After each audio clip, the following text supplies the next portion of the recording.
अकलूज शहराच्या विविध भागामध्ये असणारे अवैध कत्तलखाने अकलूज नगर परिषदेनं पोकलेन मशीन लावून उद्ध्वस्त केले। अकलूज शहराच्या विविध भागांमध्ये असणारे अवैध कत्तलखाने अकलूज नगर परिषदेनं पोकलेन मशीन लावून उद्ध्वस्त केले। अतिशय संवेदनशील भागामध्ये असणारे हे कत्तलखाने उद्ध्वस्त करताना अकलूज पोलिसांनी महत्त्वाची कामगिरी बजावली। अकलूज पोलीस ठाण्याचे पोलीस निरीक्षक नीरज उबाळे आणि सहाय्यक पोलीस निरीक्षक विक्रम साळुंखे तसंच अनेक पोलीस कर्मचारी या कारवाईमध्ये सामील होते।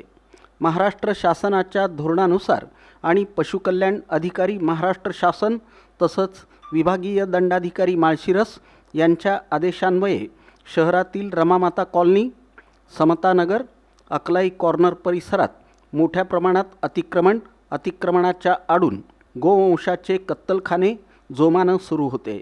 त्यावर ताबडतोब कारवाई करत CEO सचिन पाटील यांनी सिंगम स्टाईलनं स्वतः पोकलेन मशीनमध्ये बसून अवैध बांधकाम पाडण्याचं काम केलं। यावेळी नगर परिषदेचे बांधकाम विभागाचे धोंडीराम भगणुरे, कार्यालयीन अधीक्षक सुनील काशीद, आरोग्य विभागाचे महबूब शेख, विद्युत विभागाचे बाळासाहेब कांबळे, अतिक्रमण पाणीपुरवठा विभागाचे अधिकारी कर्मचारी मोठ्या संख्येनं उपस्थित होते। यावेळी कत्तलखाना चालकांनी आपली बांधकामं पत्राशेड पडली जाऊ नयेत म्हणून मोठा विरोध केला, परंतु अकलूज पोलिसांनी हा विरोध मोडून काढत कत्तलखाने उद्ध्वस्त केले।